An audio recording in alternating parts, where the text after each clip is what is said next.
है। आज हम बात करेंगे दोस्तों एक बहुत ही ज्यादा रिस्पेक्टेड लीडर मायावती की। मायावती की बात करें दोस्तों तो ये एक ऐसी लीडर है जिन्होंने नए आयाम कायम किए हैं। पहली बात, पॉलिटिक्स में कोई महिला आती नहीं है। अगर महिलाओं का कंट्रीब्यूशन है पॉलिटिक्स में, एडमिनिस्ट्रेशन में, तो सराहनीय है। ये आप मान के चलिए कि जो फीमेल्स होती हैं उनमें जन्मजात एडमिनिस्ट्रेटिव स्किल्स होती है, वो सब कुछ संभाल सकती है। एडमिनिस्ट्रेशन महिलाओं से अच्छा कोई नहीं कर सकता और ये करके दिखाया है। आप देख लीजिए, आप जितनी भी वर्ल्ड लीडर्स को उठा के देख लीजिए, जितनी भी फीमेल्स है, और उनका टेन्योर देख लीजिए कि उन्होंने कितना बेहतरीन काम किया है।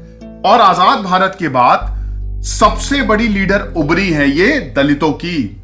अगर हम पिछड़े वर्ग की बात करें, SC ST की बात करें, तो मायावती ने उनको रिप्रेजेंट किया है। मायावती चेहरा बनी है आजाद भारत में। काशीराम और मायावती ये दो बहुत बड़े चेहरे हैं। मायावती ज्यादा बड़ा चेहरा है क्योंकि ये चीफ मिनिस्टर रह चुकी हैं। तो इनकी कहानी बहुत इंस्पायरिंग है, बहुत ही मोटिवेटिंग है। आप भले ही कैसा भी आपका व्यू हो इनको लेके, लेकिन इनकी कहानी बहुत ही ज्यादा मोटिवेटिंग है, बहुत ही ज्यादा इंस्पायरिंग है। वाकई में IAS की तैयारी कर रही थी, दिन भर काम करती थी, अपने परिवार से लड़के ये पॉलिटिक्स में गई ताकि समाज के लिए कुछ कर सके। तो यकीनन कमाल की कहानी है। तो हम इनकी कहानी को देखेंगे, एक एक इंपॉर्टेंट इवेंट्स की हम बात करेंगे। तो अगर मायावती की बात करें तो 1956 में इनका जन्म हुआ। तो यहां पे हम देख रहे हैं कि मायावती का जन्म न्यू दिल्ली में हुआ, नई दिल्ली में हुआ। इनके पिताजी जो थे वो पोस्ट ऑफिस में नौकरी करते थे। एक मिडिल क्लास फैमिली थी, सब कुछ ठीक ठाक चल रहा था। लेकिन मायावती शुरू से ही बहुत ज्यादा मेहनती थी, बहुत मेहनत करती थी मायावती।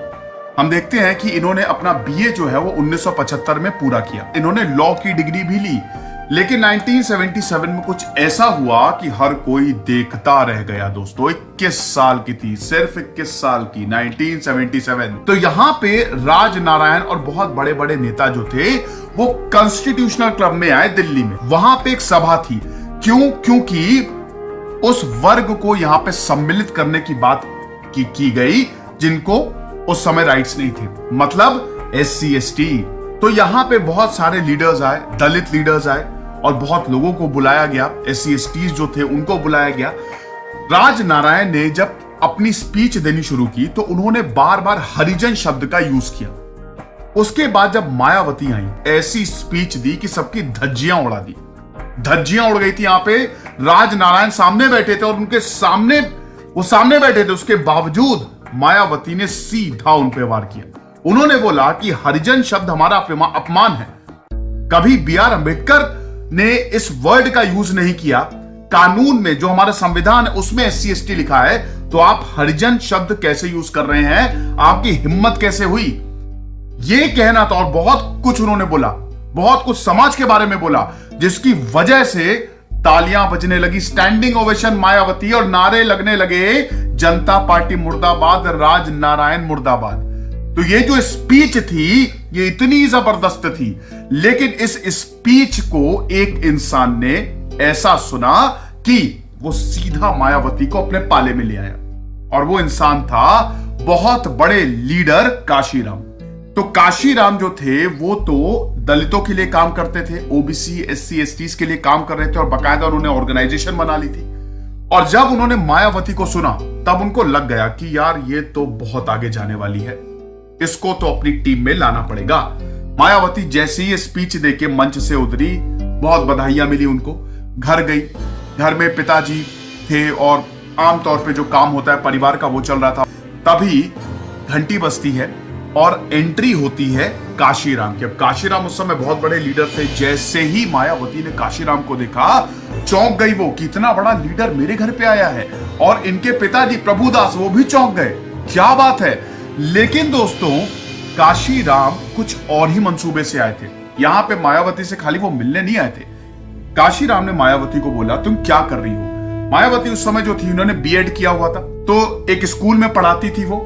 तो सुबह स्कूल में पढ़ाती थी, शाम को लॉ की क्लासेस अटेंड करती थी और रात को IAS की पढ़ाई करती थी। ये शेड्यूल था मायावती का। तो मायावती ने बताया कि मैं IAS की पढ़ाई कर रही हूं, मैं सिविल सर्विसेज की पढ़ाई कर रही हूं, मैं सिविल सर्विस निकालूंगी, IAS बनूंगी और समाज के लिए कुछ अच्छा काम करूंगी। तो काशीराम ने बोला कि मैं तुमको ऐसी पोजीशन दूंगा और ऐसे ओहदे पे ले जाऊंगा कि तुम्हारे आसपास बहुत सारे आईएएस आईपीएस ऑफिसर घूमेंगे, ये मेरा वादा है तुमसे। आईएएस आईपीएस, कितने आईएएस आईपीएस का तुमने नाम सुना है जिन्होंने समाज के लिए बहुत बड़ा किया? एक बार पावर मिल जाती है तो कोई समाज के लिए काम नहीं करता। तो काशीराम ने यह बताया और मायावती इतना ज्यादा इन्फ्लुएंस हुई काशीराम से कि उन्होंने ये बात मानी। लेकिन दोस्तों, प्रभुदास, इनका जो परिवार था, इस बात को नहीं मान रहा था। मायावती को इनके पिताजी बोल रहे थे कि ऐसा है कि तुम घर पे बैठ के पढ़ाई करो, ये पॉलिटिक्स तुम्हारे बस की नहीं है। और ये जो बोल रहे हैं, काशीराम बहुत ही रिस्पेक्टेड लीडर है, लेकिन नहीं जाओ। बहुत बंदिशें लगाने की कोशिश की, लेकिन मायावती नहीं रुकी। मायावती ने बोला कि मुझे समाज के लिए तो काम करना है। अपने परिवार से लड़के वो काशीराम के साथ चली गई और उसके बाद करोल बाग में जो बैंसेफ का ऑफिस था वही रहने लगी। अब काशीराम तो एक बहुत ही एम्बिशियस लीडर थे। काशीराम और B.R. अम्बेडकर में बहुत बड़ा फर्क था। B.R. अम्बेडकर बहुत बड़े इंटेलेक्ट थे, वो इंटेलेक्चुअल थे, उनको बहुत ज्यादा नॉलेज थी, काशीराम को भी थी। लेकिन काशीराम का साफ मानना था कि अगर हमको अपने समाज को उठाना है तो सब कुछ करना पड़ेगा। पॉलिटिक्स में आओ, पावर लो, जिसका सपोर्ट लेना है लो, लेकिन हमको अपने समाज को उठाने के लिए ये सारी चीजें करनी पड़ेंगी, पावर तो लेनी पड़ेगी। तो काशीराम ने 1984 में बहुजन समाज पार्टी बनाई, BSP बनाई। अब यहां पे काशीराम अभी तक तो एक्टिविस्ट थे, अब ये पॉलिटिक्स में आ गए। और काशीराम का सीधा मानना था कि पहले हम इलेक्शन लड़ेंगे, जीतेंगे और उसके बाद पावर में आएंगे। लेकिन शुरुआत में काशीराम को दिक्कत हुई, लेकिन जैसे जैसे वक्त आगे बढ़ा, इनकी पार्टी को वोट्स मिलने लगे। अब यहां पे काशीराम को लगता था कि जो मेजॉरिटी है, 80 to 85% जो पॉपुलेशन है भारत की, वो तो SC ST OBC की है, तो हमको वोट देंगे। लेकिन उनका ये जो आकलन है वो गलत साबित हुआ। शुरुआत में नाकामयाब हुई, मायावती भी नाकामयाब हुई। 3 बार इलेक्शन लड़ी थी, तीनों बार हारी। तो यहां पे जो लोकसभा का इलेक्शन था, कैराना से लड़ी, हारी। मुजफ्फरनगर डिस्ट्रिक्ट का जो कैराना, वहां से हारी। 1985 बाय इलेक्शन बिजनौर, वहां से हारी। हरिद्वार से हारी, लेकिन फिर ये जीती।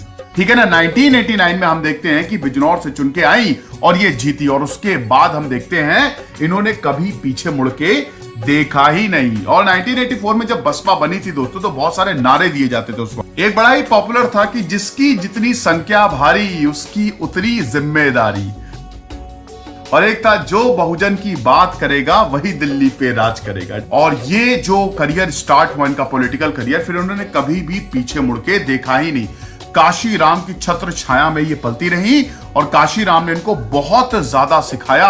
लेकिन अभी बहुत सारी चीजें बाकी थी। भैया, ये पॉलिटिक्स है, इतनी आसानी से चीजें संभलेंगी नहीं। तो 1993 में दोस्तों बहुत ही ज्यादा इंपॉर्टेंट चीज हुई। यहां पे चौंकाने वाली बात यह है कि सपा को मिली 109 सीटें, बसपा को मिली 67 सीट्स। अब ये किसी ने नहीं सोचा था कि ये नई पार्टी बनी है, ज्यादा टाइम तो हुआ नहीं था, अभी 9 साल ही हुए थे पार्टी को बने हुए। इतनी जल्दी पार्टी ने लंबी छलांग मारी। तो 67 सीट्स। अब उसके बाद दोनों ने मिलके यहां पे हम देखते हैं सरकार बनाई। लेकिन दोस्तों 1995 में बहुत खतरनाक चीज हुई, द फेमस गेस्ट हाउस कांड। इस गेस्ट हाउस में मायावती स्वीट नंबर 1 और 2 में विधायक ठहरे हुए थे। एकदम से दंदनाते हुए यहां पे सपा के लोग आते हैं, सपा के बाहुबली लोग आते हैं, दरवाजा पीटना शुरू कर देते हैं। ठीक है। अब मायावती अंदर, उनकी हालत खराब, उनके साथ जो विधायक थे उनकी हालत खराब, बहुत गंदी गंदी गालियां, जाति सूचक शब्द, बहुत बुरी हालत हो गई थी दोस्तों। पूरी भीड़ जत्थे पे जत्था आया था और ये बहुत ही शर्मनाक चीज थी दोस्तों। आनंद फानन में DM आए और उन्होंने फिर लाठी चार्ज करवाया और वहां पे ये बहुत पूरे दिन तक प्रकरण चला। और उसके बाद फिर मायावती को बोला गया कि सब कुछ ठीक है, आप बाहर आ जाइए। लेकिन तब भी मायावती ने दरवाजा नहीं खोला, इतना ज्यादा डर बैठ गया था। यहां पे दोस्तों सपा के जो बाहुबली थे वो कुछ विधायकों को ले गए थे अपने साथ, और इतने ज्यादा विधायक डर गए थे कि उन्होंने कोरे कागज पे साइन कर दिया था। इतना ज्यादा डर गए थे और उनको जबरदस्ती वैन में उठा के डाल रहे थे कि चलो। तो मुख्यमंत्री आवास को कुछ विधायकों को ले जाया गया। इसमें एक और कहानी है कि उस समय के बीजेपी नेता ब्रह्मदत्त द्विवेदी, जब उनको पता चला कि मायावती के साथ प्रॉब्लम हो रही है, तो वो लाठी चलाना बहुत अच्छा जानते थे। तो कहानी ये भी है कि वो गए और उन्होंने वहां पे मारा और लड़ाई की और बाकायदा मायावती को फिर निकाला। और बाद में फिर ब्रह्मदत्त को मायावती अपना भाई मानती थी। जहां से वो इलेक्शन लड़ते थे वहां से अपना कोई कैंडिडेट नहीं खड़ा करती थी वो। अब दोस्तों कहानी आगे बढ़ती है। यहां पे मुलायम सिंह कुछ नहीं कर पाए, लेकिन तब तक चीजें बदल चुकी थी। गवर्नर ने तुरंत बुलाया, मायावती ने दावा पेश किया सरकार बनाने का, और 1995 में मायावती पहली बार चीफ मिनिस्टर बनी। हालांकि 1995 में खाली 137 दिनों तक चीफ मिनिस्टर थी, ज्यादा दिनों तक, ये बस 4 महीने तक ही चीफ मिनिस्टर नहीं थी। लेकिन ये बहुत बड़ा इवेंट था, क्योंकि जो लीडर थी काशीराम ने खुद को नहीं, मायावती को प्रोजेक्ट किया था, और ये बहुत बड़ी बात थी। उसके बाद जब जब ये चीफ मिनिस्टर नहीं, तब तब इन्होंने बहुत सारे नए डिस्ट्रिक्ट बनाए। सेकेंड टर्म जो रहा दोस्तों, वो इनका 1997। अब ये भी बहुत ही ज्यादा दिनों तक नहीं रहा, ये 21 मार्च 1997 से लेकर सितंबर 1997 तक। बहुत सारे किसानों के पास जमीन नहीं है। अब जमीन नहीं है तो उनको प्रॉब्लम होती है, इसमें गरीब किसान पिसता है। तो यहां पे जो लैंडलेस रेसिडेंट है, जिनके पास जमीन नहीं है, उनको लैंड लीज पे दिए जाए। तो ये भी व्यवस्था जो है, जब भी चीफ मिनिस्टर रही मायावती, ये व्यवस्था उन्होंने की। मायावती ने अपने टेन्योर में बहुत अच्छी, बहुत वेलफेयर स्कीम चलाई है। उसके बाद दोस्तों हम देखते हैं कि 2002 में भी, 2002 से लेकर 2003 तक भी चीफ मिनिस्टर बनी, और यहां पे भी बीजेपी ने सपोर्ट किया। और 2007 में 403 विधानसभा सीटों में 206 सीटें जीत के आई बसपा, और पहली बार बसपा ने अपने दम पे सरकार बनाई, किसी का सपोर्ट नहीं लिया, और मायावती ने पूरा टर्म पूरा किया। 5 साल का टर्म इन्होंने पूरा किया। 2007 से लेकर 2012 तक जो है वो मायावती चीफ मिनिस्टर रही। अब यहां पे जब भी मायावती चीफ मिनिस्टर रही, स्पेशली 2007 वाला हम टेन्योर देखेंगे, एफिशिएंट गवर्नेंस पे इनका बहुत ज्यादा जोर रहा। लॉ एंड ऑर्डर काफी ज्यादा मेंटेन था। ब्यूरोक्रेसी, काशीराम और मायावती का जो लीडरशिप थी वो बहुत ही अलग थी। ठीक है, मायावती जो थी वो ब्यूरोक्रेसी पे बहुत ज्यादा बिलीव करती थी। तभी आप देखेंगे उन्होंने धड़ाधड़ आईएएस आईपीएस को सस्पेंड किया, और बहुत सारे आईएएस आईपीएस का ट्रांसफर किया, वार्निंग तक दे दी। मायावती साइट पे चली जाती थी, कोई काम हो रहा है, मायावती चली गई, और अगर वो काम नहीं सही से है तो वहीं पे सस्पेंड कर देती थी। यहां पे जो मायावती का जो पहला इसमें प्राथमिकता थी कि लॉ एंड ऑर्डर को मेंटेन करना है, चाहे जो हो जाए। और इसमें जो ऑपोजिशन पार्टियां थी, चाहे वो इंडियन नेशनल कांग्रेस हो, चाहे वो बीजेपी हो, सबने मायावती की बहुत ज्यादा तारीफ की थी। क्रिमिनल्स, माफिया डॉन्स, इन सबको पकड़ पकड़ के जेल में डाला गया। शहरों का नवीनीकरण किया गया। जीडीपी बढ़ी। उत्तर प्रदेश की सबसे हाईएस्ट जीडीपी थी उस समय, 17% से उत्तर प्रदेश बढ़ा। मायावती एक लेडी थी, तो बहुत ही सख्त लॉ यहां पे लेके आई। अगर मायावती की बात करें तो बहुत ही तगड़े लॉ लेके आई। इसमें जो लोग जबरदस्ती जमीन पे कब्जा जमाए हुए हैं उनके खिलाफ कार्रवाई। एंटी रेप लॉज लेके आई, कि महिलाओं की सुरक्षा के लिए बहुत सारे कानून यहां पे मतलब ये लेके आई। बहुत सारे गांव को बिल्कुल बदल दिया गया।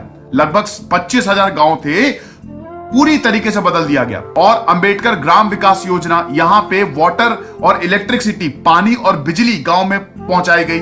सोलर पावर प्लांट्स यहां पे बनने शुरू हुए। ये यमुना एक्सप्रेसवे दिल्ली टू आगरा, अब तो ये बनी गया है, आप देख ही सकते हैं कितना खूबसूरत है। साथ ही साथ गंगा एक्सप्रेसवे, ये सारे एक्सप्रेसवेज जो है वो बनाए गए। लखनऊ में बहुत सारे पार्क्स बनाए गए। लखनऊ को पूरा बदल के रख दिया। आप गोमती नगर चले जाइए, आप इधर ये इको गार्डन चले जाइए, तो ये सब मायावती के समय बना। और मूर्तियां भी बहुत ज्यादा, स्टैचूज भी बहुत ज्यादा बनाए गए।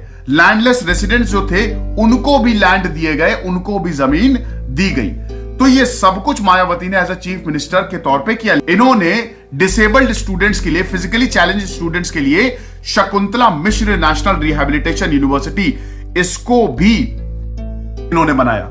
अभी भी मायावती एक्टिव है, पॉलिटिक्स में एक्टिव है, लेकिन बहुत ही इफेक्टिव लीडर है। जो इनका टेन्योर रहा, जब तक इन्होंने रूल किया, यूपी काफी आगे बढ़ा। ये बिल्कुल आंकड़ा जो है वो कहता है।